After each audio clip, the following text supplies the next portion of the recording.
door is now hung. Now it's time to put a bifold.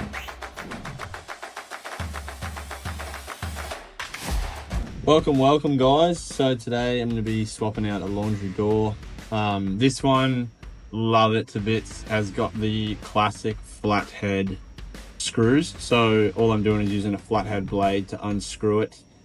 A lot of these normally have paint in them. A little trick you can do is you can cut it with a Stanley knife and it'll come out a bit easier. So as you can see, I'm leaving the top one in, just one screw, so then it can come out easier. I'm whacking on some new hinges. I'm going to be using 3 100mm hinges instead of this old 85mm hinges. So how I start it is I put the hinge on there first and then line it up with the existing top because I want to keep the top the same, and then I'll cut it with my Stanley knife and start hacking away at it with a chisel. So you know it's a snug fit when you can whack it in there and it just stands by itself.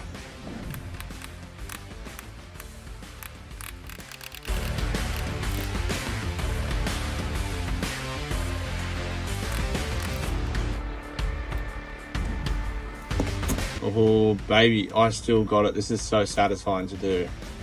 All right, next up is to put the door in place. So all I'm doing is slipping the door into the opening, and I'm going to push the door up so that I've got a nice gap at the top and the bottom. I've already ripped the door down.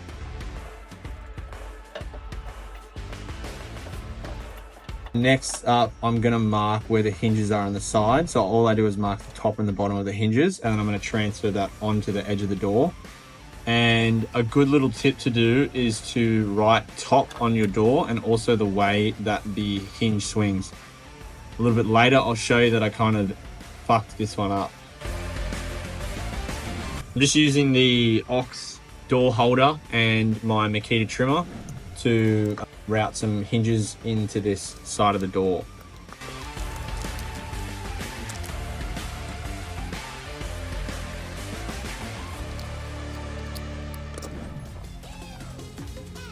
I've got my fast hinge template all set up. I'm just adjusting the depth to make sure that the hinge depth is perfect and it's nice and flush. And I've got all my hinges laid out, so I just start routing away, getting amongst it. Got the vacuum set up as well just to help minimize the mess. It honestly didn't really work that well, so I ended up just doing it and then vacuuming it up after.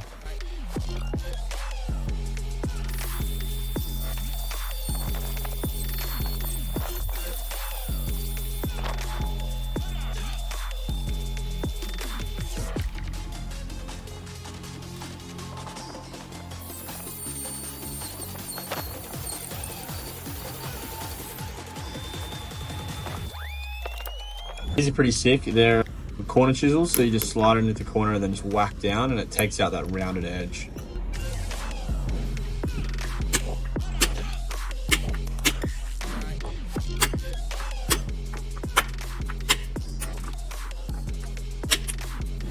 So here, this is what I was talking about. As you can see, the hinge is on the wrong side. I don't know how I did that.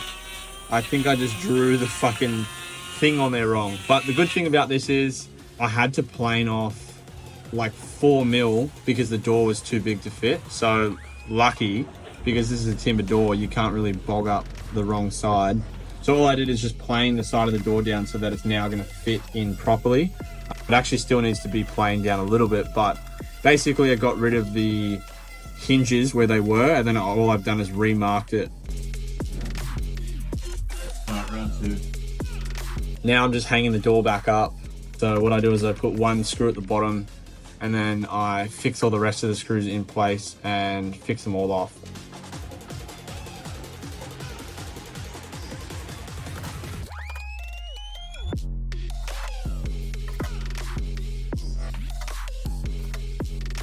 And then now I'm just going to swing it to make sure that it closes. And if it doesn't, then I'm going to make some adjustments. Okay, so looking at it, I know this top needs to go over more.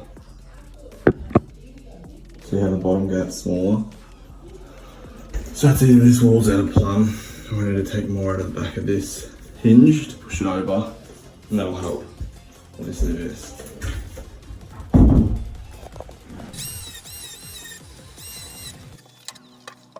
So that's a little trick for you. If you take some more out of the back of the hinge, you can slide the door over. You want the same gap around the whole door. So the hinge side needs to be straight, and then you can plane your existing side into place.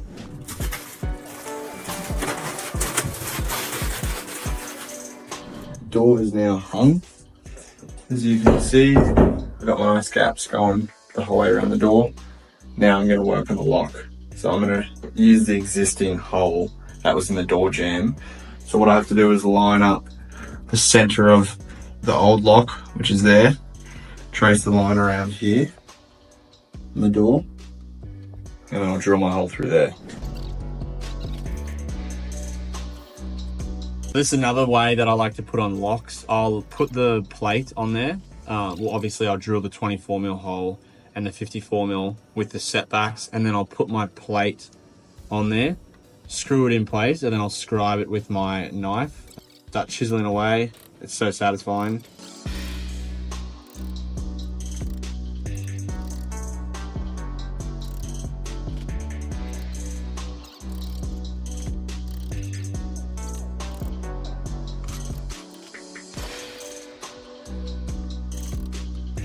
And then once I've chiseled it all out, I just like to sandpaper away the pencil marks on there.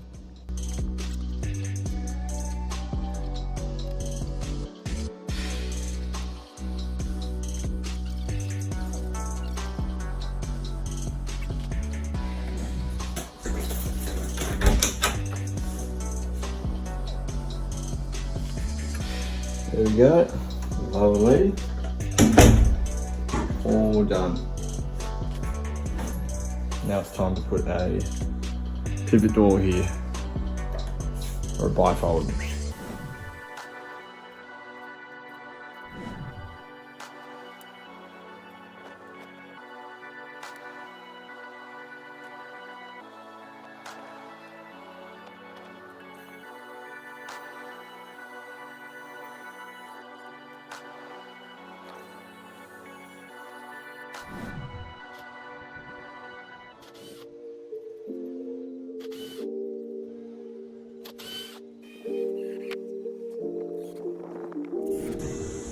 Okay, got the double hinges on. This is for the bifold. Gonna start to hang it up now.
Round two.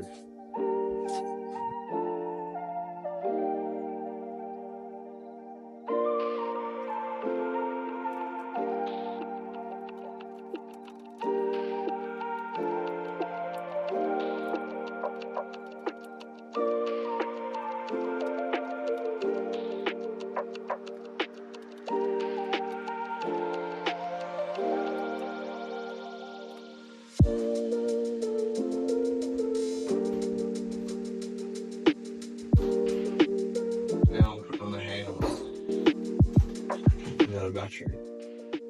Could be H, not a fan of this design. I wouldn't get it myself, but that's alright.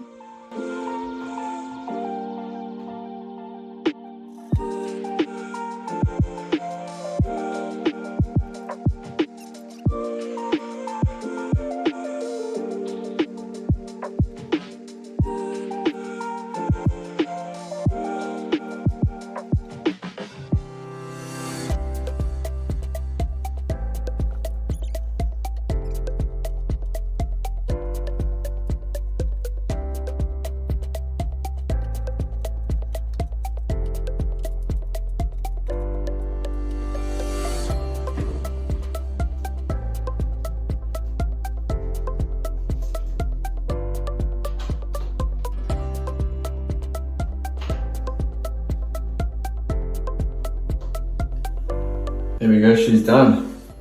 2 handles on. Bifold and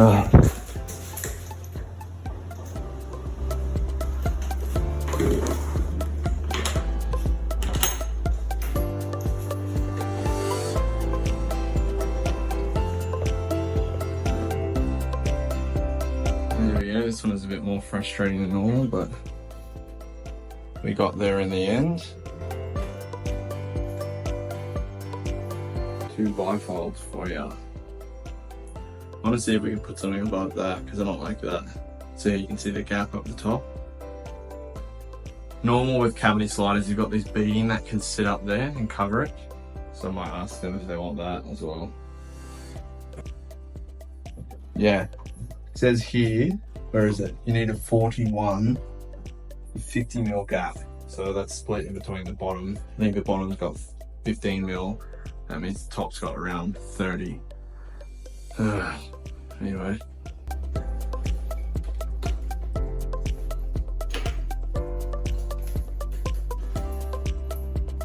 So today we got the bifold in and back door.